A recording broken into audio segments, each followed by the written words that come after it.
In this sponsored tutorial, I'm going to show you a Tooltip Glossary plugin for your WordPress site, and it is a plugin that allows you to create a glossary, but puts that glossary into tooltips that when people hover over the terms in your content, it will pop up a little dialog box, and that is called a tooltip, and inside of there it's going to define whatever it is you want to define. You can use text in the glossary, you can use images, you can use video, so it's very media friendly and highly interactive and engaging for your visitors. It allows you to specifically help beginners better understand your content and your topic. And what it also does is integrate with WPML, so you can translate it. Integrates with WordPress multisite, so you can have it on as many sites as you want. You can have as many glossaries as you want on your site. For example, if you have a fashion blog, you could have a glossary about clothing types. You can have another glossary about celebrities that are active in the fashion industry. You can have another glossary about the major cities where fashion events take place, or whatever. You could likely also have those in one glossary, but this plugin allows you to, if you want to, have it in multiple. And there's lots more features that I can't just mention in this quick intro. You're going to have to watch the tutorial to find out what they all are, and we're getting started right now.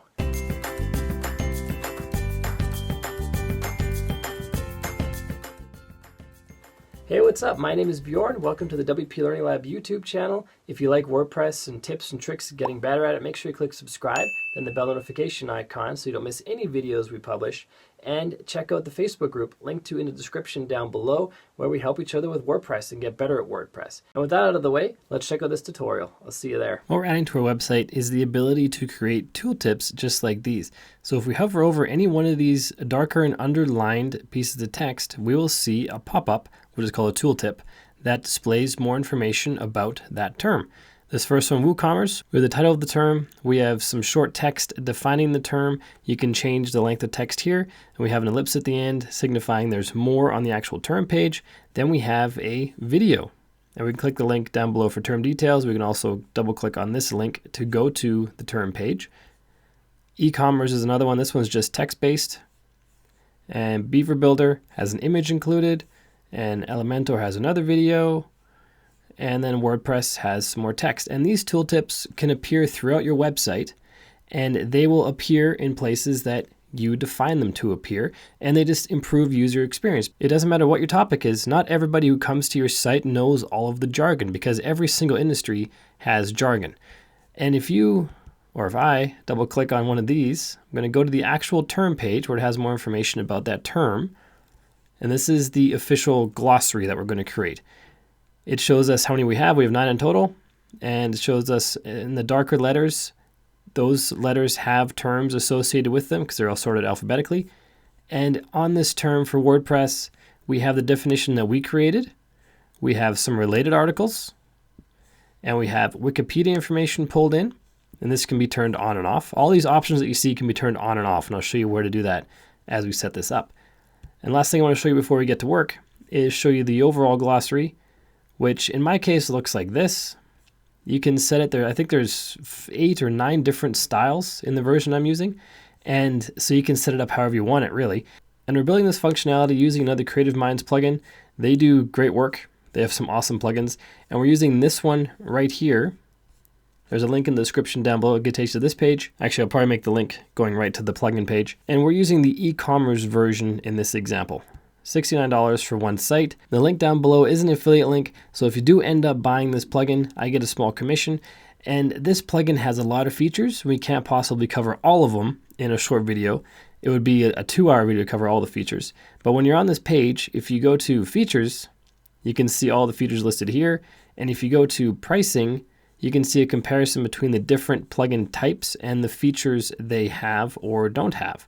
Then you can choose the right one for you. And then once you purchased it, it'll be in your account. Just head over to account, either sign in or you'll be signed in already.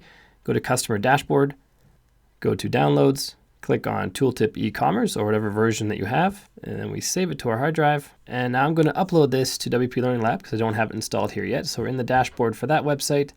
Go to plugins and then add new. Click on upload plugin and upload the plugin we just downloaded by dragging and dropping it right there. Click on install now, and then click on activate plugin. We need to enter our license key to activate, so go to plugins license key or license page. I'm going to paste the license key right in here. Click on save changes and activate. Yours probably wouldn't auto-populate because I activated this on a different site for testing. If yours doesn't auto-populate, there's a licenses tab, and you will find your license key in there. Just copy it from there, paste into this field, and save changes. And then if there are issues with the activation, there's some troubleshooting tips down below here. And we're not actually going to do the bulk of this tutorial on the main site. We're going to do it on the demo site, which is over here.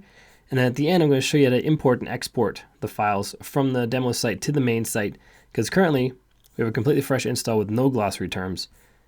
I'm going to do work over here, then we're going to upload it to the main site. So I'm going to get rid of this site for now. Just keep our workspace clean, save it for later. Go into the dashboard. And let's check out some settings. We have a new CM Tooltip Glossary e-commerce over here. Click on settings, and there are a lot of settings. You can customize pretty much every aspect of this plugin. I'm just going to go over some of the more important ones, and then you can go ahead, if you have this plugin, and set these settings yourself. Every setting has a question mark.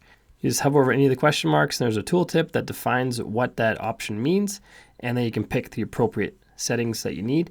But the important ones we're going to go over right now. So the glossary index page, this is where you pick the index page. It auto creates a glossary page for you, and it auto selects that for you. So this is where the glossary will appear. There's a small shortcode on that page which generates the glossary, and you can put that shortcode on any page you want. It doesn't have to be on this page. Here you can define who's allowed to edit the glossary and add to the glossary. There's actually an add-on that you can buy as well to the plugin, which allows community glossaries, so people from your community visitors to your site can add information to the glossary. The glossary permalink is an important one.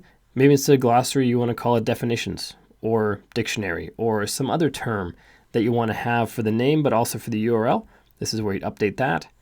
You'd update the categories as well and the tags to have their own permalinks. The glossary page, you would change its name on the all pages. So I just went to pages, control clicked on all pages, and this is a glossary page right here. You can quick edit that and change the name and the slug here as well. And then you can call it whatever you want. It doesn't have to be glossary. You can change its name to whatever you like. The nice thing is you can have alternate meanings, because not every word has just one meaning, not every term has just one meaning. And by having these boxes checked, they're checked by default, you can create alternate meanings inside of one glossary item. It integrates with advanced custom fields. It integrates with BuddyPress. It integrates with BBPress. It integrates with all pages and post templates on your site. You choose which ones the highlighting should be active on. To have any highlighting with glossary terms, just uncheck that. And then the highlighting we saw a moment ago that you can hover over to see the tooltip, that won't happen on a page. And if you do have pages and posts selected, you can then choose to not show it on the home page or the author's page with this option. That's a pretty important one. Debugging, hopefully it won't be important. Hopefully everything just runs just fine. Here's some options for the backup. You do the actual backup on the import-export page, but here's some settings related to backups. Some settings related to the edit screen, which we'll see in just a minute, and referrals if you want to have a referral code, and the glossary index page. So these settings are specific to the actual glossary page, which is, let's just head out here and view it so we know what we're talking about. This page right here. So these settings pertain to that page. You can change the style. I like the classic table, but you can have big tiles, for example. If we save changes, let's see what big tiles look like. Refresh out here. This is the big tiles look. And maybe you like that look better. It depends on your site design, whether one version or another fits in better. And switching between styles is as easy as I showed you right there. So you can pick any one of these and try them out. How about expand and description, save changes, refresh, and it changes how the tooltips are presented. This has more information on this page. Even adds the video in there. And these tooltips also exist on this glossary page. And you may or may not like that, but it's actually good for your SEO because it really strengthens your internal linking between pages. That's one of the reasons a glossary tooltip like this is a very powerful thing to have on your site, because you can interlink all your pages more strongly, especially since your blog posts will be related to a certain theme, and then the tooltips that they link to will be on that theme as well, because you're using those tooltips or those words in the blog post that are being highlighted, and they interlink between each other. So you have very strong internal linking by using a glossary plugin like this, which is good for SEO. So I'm going to change this back to the one I like, which is just a classic table. Go on Save Changes, come back out here and refresh. This is the simple look that I like right here. If we go through more of these options, again, I'm not going to go through every single one, just the important ones, the ones that I changed when I was building this. So under pagination, you can set how many tooltip items, how many glossary items will be displayed on this page before we have the number 2. Right now I don't have very many, but I could change this to say 5. Save changes, refresh the page, and now we have a page 2, and we're missing WooCommerce and some other ones, URL, that were down below, and they're on page 2.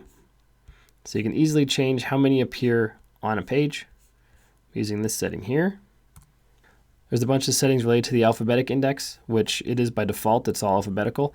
And I think most glossaries are like that. I think it's smart to keep it alphabetical, but that may not be the ideal case for your situation. And if it's not, you can change that here. Let's click on Save Changes to change this back to 50. And then the glossary term page, which is the term page itself. So if we go to, let's refresh this, get all our terms back. If we go to WordPress, we have our glossary term. The only thing I entered in this page is this right here. Everything else is generated by the plugin or pulled in by the plugin. So it pulls in information from Wikipedia if you want it to. It has related articles if you want those to appear, and those are articles where this tooltip appears.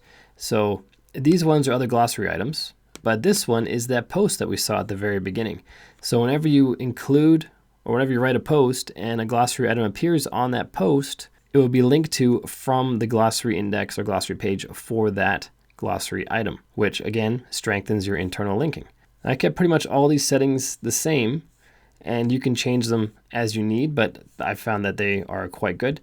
The tooltip itself, I changed how long it is. This is where you set how many characters the tooltip length is. This is the symbol at the end. So if we go back and we hover over Beaver Builder, this is 200 characters of text. And then this is the symbol that we find right here. So you can change those to whatever it is for you, whatever it needs to be for you. And then I didn't change mobile settings. I changed the featured image a bit. The styling is where I did a lot of changes from the default look. And it's just point and click, pick options, and style it how you like it to be. Then the animation I changed as well, also very simple settings. And you just hover over the question marks if you have any questions about them. And then one of the coolest parts is the API. This plugin, like I mentioned in the intro, integrates with WPML so you can translate it. Also integrates with Google Translate. Also integrates with Merriam-Webster Dictionary and Thesaurus. You have to get an API key from their site. Just hover over this question mark by Dictionary API, click on the link. You got to fill out a form, get an API. The Thesaurus has the same thing to get the API for that. And then it will automatically pull in data, just like it pulled in on the WordPress page, pulled in data for Wikipedia. You can have it pull in data from Merriam-Webster.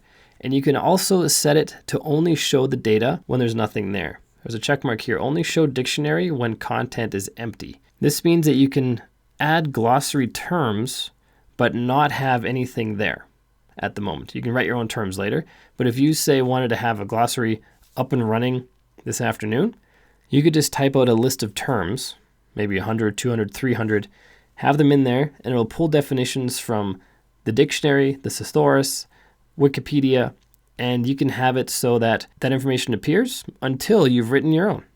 Or if you don't check this, you'll have it the way it was with the WordPress one, where it had my own definition at the top, and then Wikipedia down below, Merriam-Webster down below that. So you can set it, like I said, you can set pretty much anything in this plugin. You can integrate the Glossary dictionary, enable Wikipedia. There's no API for this one. I just clicked the checkbox and it added it to the page. So that one was super easy to integrate. In the Glossary Replacement tab, this allows you to find phrases or words in your glossary and then replace it with other phrases or words. You likely won't use this too often, but it's nice to have a find and replace because that's a lot easier than sifting through all your glossary, especially if you have a really big one. E-commerce settings is another pretty neat add-on feature that I've never seen before, but you can pull in the Amazon API, your WooCommerce API, which just involves clicking the check mark. You can enable double click, check in that box, and there's more, but first talk about these first monetization settings.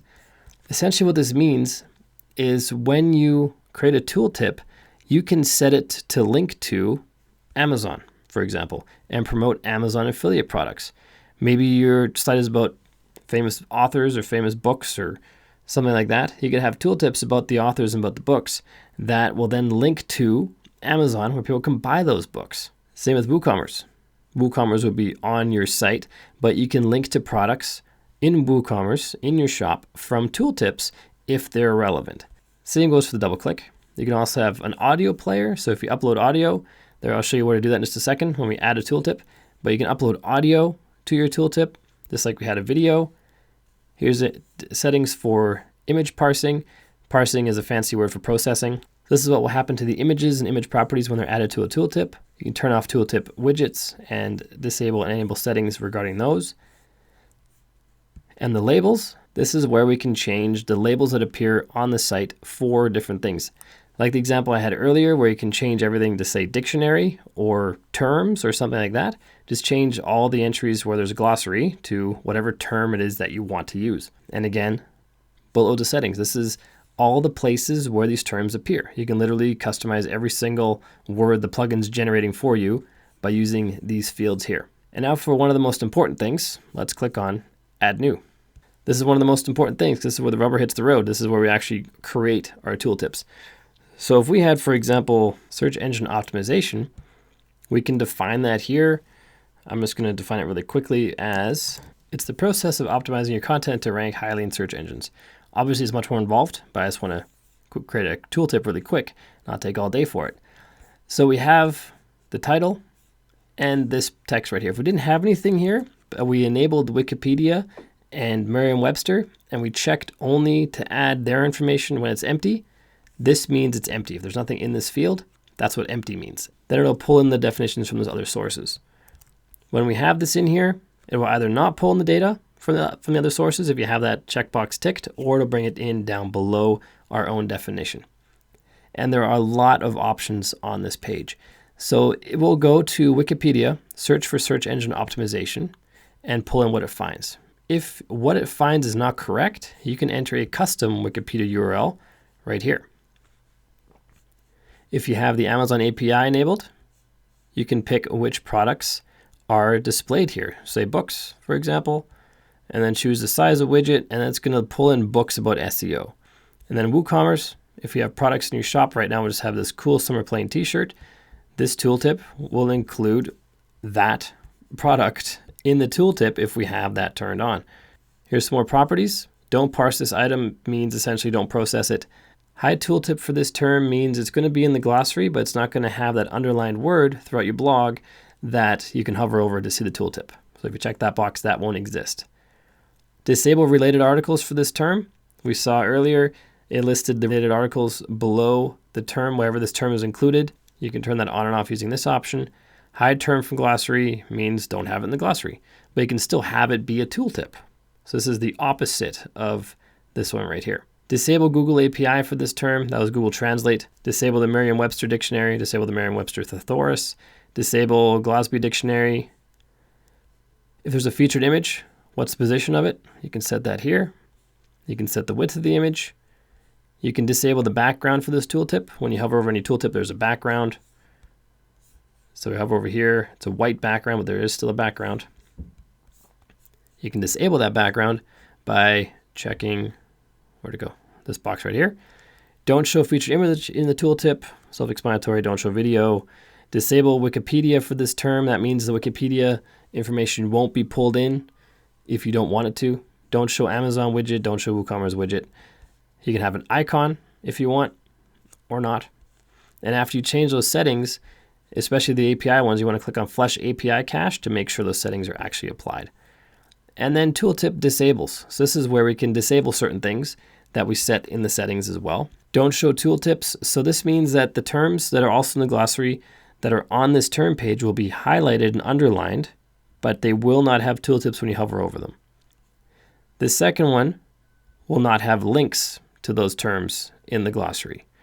This one still allows for links to be clickable, so you can go to that term page. This one will not allow going to the term page. This disables search for glossary items on this page. This one overwrites the highlight only first occurrence. That's actually something I didn't cover in the settings. There's a setting that allows you to highlight just the first occurrence of a word.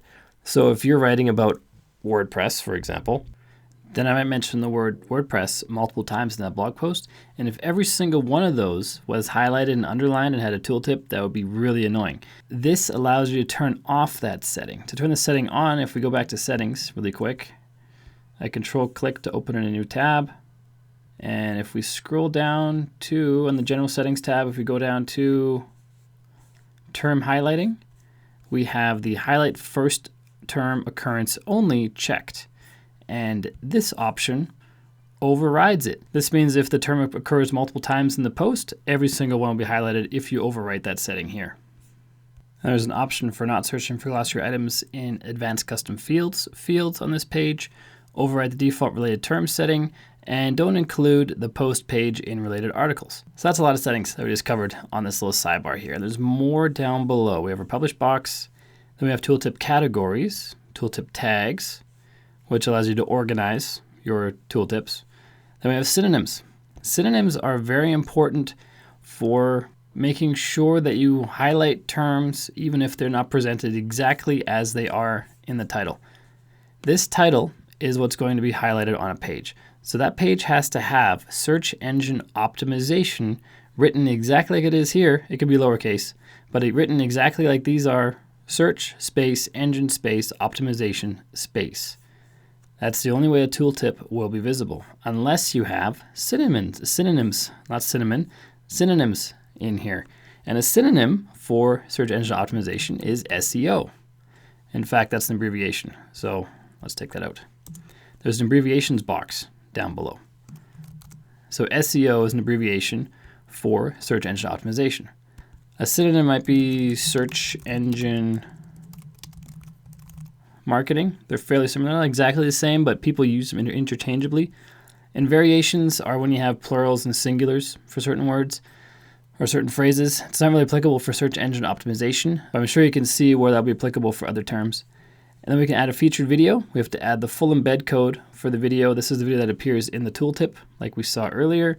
Then we have a featured image for this tooltip, and that is what appeared at the top of, I didn't show you that, did I? If you go to Beaver Builder, we have, this is a featured image for Beaver Builder. And if we open that tooltip by clicking on it, or open that glossary item, we have our featured image right up here. And that is where we set the featured image here. Pretty much the same as a blog post. A few more settings in the middle. We can add custom related articles. For the automated case, the related articles are pulled based on keywords in the article, but you can add custom ones if you want to. You add them here. Here you can add a custom term link, which means whatever link you have up here will not be used. It's going to be the one that you put in here.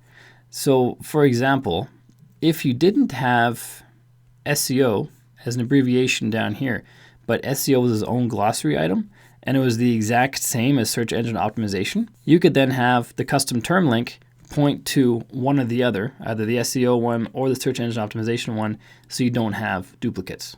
That's one way you could use this. Just like we added video and images, you can add audio. Here you can add your own parsing order, which is the order in which the terms are processed on the page. And then custom fields and author, those aren't from the plugin itself. The excerpt isn't either. That's a WordPress function. So now we've gone through all the settings that are on the term builder itself, and there are a lot of them. And you end up having great looking terms, great looking glossary pages like the WordPress one, which is one of the most filled out ones here, where we have our definition up here, related articles, Wikipedia pulled in. If we're really going to round this out, we'd add an image, we'd add video, we'd add audio.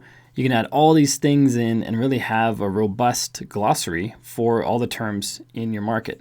And an important feature this plugin has is the import-export capabilities. So if we go to import-export right here, I'm going to cancel. I'm going to publish this term. Always got to make sure you save your work, even though it's not the best definition in the world. Go to import-export, and we're going to export this glossary, all the terms in this glossary, and we're going to import it to the live site, because this is our demo site. And at the beginning of this tutorial, we installed the plugin on the production site, and I'm going to back it up to CSV, and then we're going to upload this to the production site. And the backup button was not what I meant. This is where you make backups, so you can download your backups here. And what we want is the export to CSV. So click on export. It's going to export it there. And now we're going to go to the live site, which is right here. Click on import export. And I'm going to import this.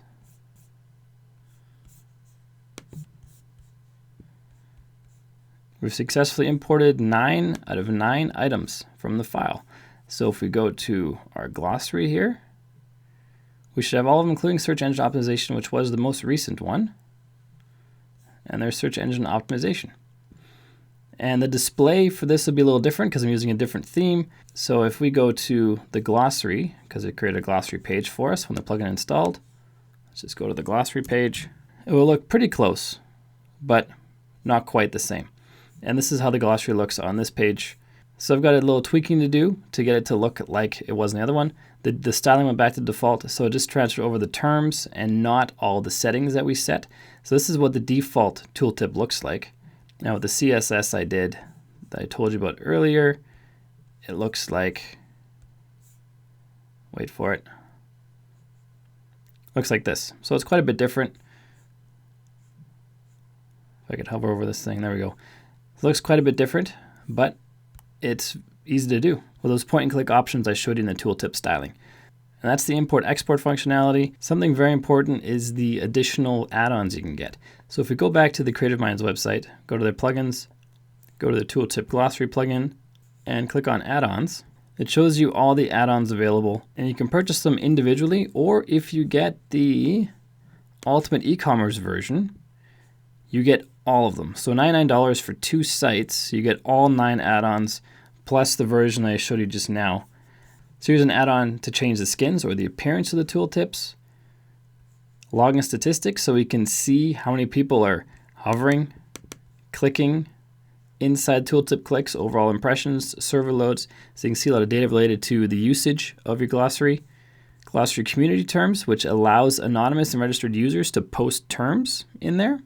If you have multiple sites that are running the same glossaries or similar glossaries, you can import them to each other using the remote import. Here you can add more visual widgets, add a better search console, add custom taxonomies, add Peepso integration, and this add-on helps with the editing of the tooltips in the back end. So you might end up needing some of these, or maybe none of them, or maybe all of them.